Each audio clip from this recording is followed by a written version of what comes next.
Good morning students.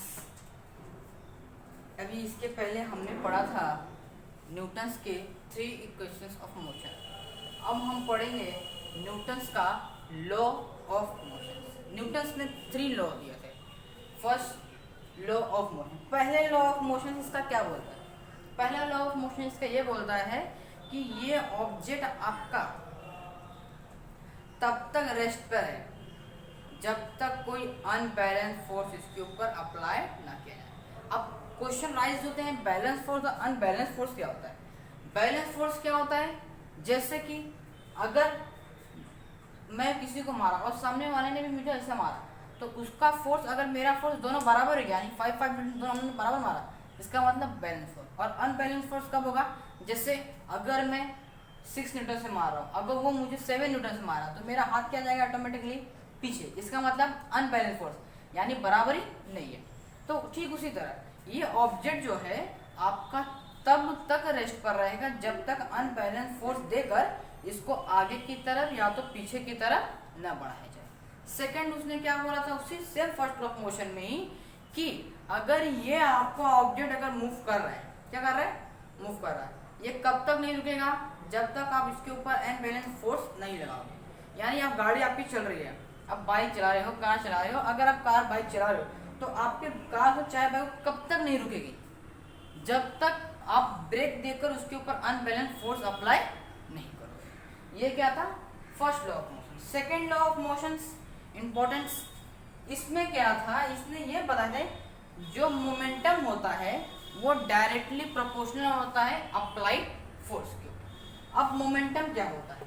Momentum is the product of mass and velocity, यानी ये जो है ऑब्जेक्ट, इसका कुछ ना कुछ क्या होगा? मास होगा, ठीक है ना? कुछ ना कुछ इसका किलोग्राम में, 3 kg 4 kg, तो कुछ ना कुछ इसका मास होगा। अब ये कितने वेलोसिटी से मूव कर रहा है, इसको हम क्या बोलेंगे? मोमेंटम। क्या बोलेंगे? लेकिन अगर ये सेम वेलोसिटी से नहीं मूव कर रहा है, जैसे कि अभी ये 2 की स्पीड से जा रहा था, बाद में 3 गया, बाद में 4 5, यानी इसका मोमेंटम क्या हो रहा है? चेंज हो रहा है। क्यों चेंज हो रहा है? क्योंकि वेलोसिटी चेंज हो रहा है। और जब ये अपनी वेलोसिटी चेंज कर रहा था, क्या ये सेम टाइम ले रहा था? नहीं, कुछ तो टाइम रिक्वायर्ड था। यानी the rate of change of, मैंने बताया था किसी भी चीज को टाइम से डिवाइड कर दो तो क्या बोलेंगे? रेट बोलेंगे। तो इसमें क्या हो रहा है? क्या चेंज हो रहा है? क्या चेंज हो रहा है? मोमेंटम चेंज हो रहा है। और हमने क्या किया है? टाइम से डिवाइड किया, तो क्या हो जाएगा? The rate of change of momentum. और मैंने क्या बताया? ये प्रोपोर्शनल किस करेगा? फोर्स मारा 2, फोर्स मारा और 3, यानी जितना ज्यादा हम फोर्स अप्लाई कर रहे हैं उतना ज्यादा मोमेंटम क्या हो रहा है? चेंज हो रहा है। यानी क्या है? डायरेक्टली प्रोपोर्शनल है। डायरेक्टली प्रोपोर्शनल और इनवर्सली प्रोपोर्शनल, देखो 2 चीज होता है, पता रखो। डायरेक्टली प्रोपोर्शनल का मतलब क्या होता है? अगर आपकी एक क्वांटिटी बढ़ रही है तो दूसरी भी क्वांटिटी क्या होगी? बढ़ेगी, ठीक है। और इनवर्सली प्रोपोर्शनल क्या होता है? एक क्वांटिटी आपकी बढ़ रही है तो दूसरी वाली घटेगी। तो इसमें आपको देखने को क्या मिल रहा है? एक क्वांटिटी बढ़ रही है ना, फोर्स बढ़ रहा है, वेलोसिटी बढ़ रहा है, फोर्स बढ़ रहा है, वेलोसिटी, यानी आपका जो rate of change of momentum होगा वो क्या होगा? डायरेक्टली प्रोपोर्शनल होगा। किसके? आपके फोर्स के ऊपर। समझ, देखो, proportional to the force. And इसका मोमेंटम क्या हो रहा है? चेंज हो रहा है। कौन सी डायरेक्शन में चेंज हो रहा है? जहां की तरफ आपका क्या लग रहा है? फोर्स लग रहा है। See again, momentum accord in the direction of force. Done. अभी momentum is the product of mass and velocity. अब इनिशियल मोमेंटम क्या हो जाएगा? जैसे अभी स्टार्टिंग करा ना, तो क्या हो जाएगा? मास कुछ है इसका, और स्टार्टिंग वेलोसिटी क्या दिखाते हैं? यू से दिखाते, मैंने कल ही बताया था, ठीक है। फाइनल मोमेंटम क्या हो जाएगा इसका? mv। अब मोमेंटम चेंज हो रहा है ना, तो rate of change of momentum, rate लिखा है मैंने, अगर रेट लिख दिया जाहिर सी बात है मोमेंटम क्या हो जाएगा? डिवाइड होगा। तो फाइनल मोमेंटम क्या है आपका? mv। इनिशियल मोमेंटम क्या है आपका? mu, ठीक है, डिवाइडेड बाय t। हो गया। अब दोनों में m क्या है? सेम है, तो m को मैंने कॉमन रख दिया। कॉमन रख दिया तो क्या आएगा? v minus u upon t. अब v minus u upon T क्या होता है? हमारा एक्सीलरेशन होता है, बताया था मैंने। यहाँ पे क्या हो रहा है? a is equal to v minus u upon t. अब according to Newton second law of motion, Newton का सेकंड लॉ क्या बोलता है? कि जो इसका मोमेंटम है डायरेक्टली प्रोपोर्शनल किसके है? फोर्स के। यहाँ पे देख रहे हो ना, अभी मैंने यहाँ पे दिखाया था आपको सेकंड लॉ ऑफ मोशन में, कि आपका जो मोमेंटम है डायरेक्टली प्रोपोर्शनल किसके है?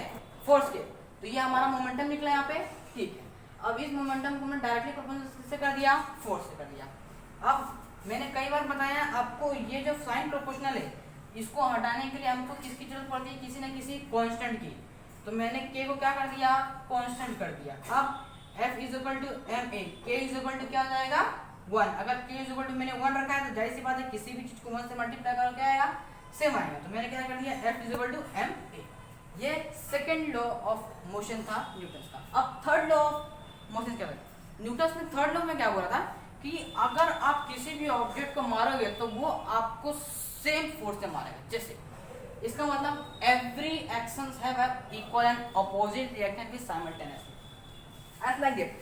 अगर मैंने इसको लिया और इस तरीके से मारा, ठीक है, तो जितना फोर्स से मैंने इस वॉल को मारा है सेम फोर्स से ये वॉल भी क्या किया मेरे को उसी वक्त मारा। इसका मतलब हर एक एक्शन का उसका एक अपोजिट रिएक्शन आपको देखने को मिल रहा है। ये किसने बताया था, Newton third law of motion. Done. इसके बाद हमारा टॉपिक रहेगा law of conservation of momentum.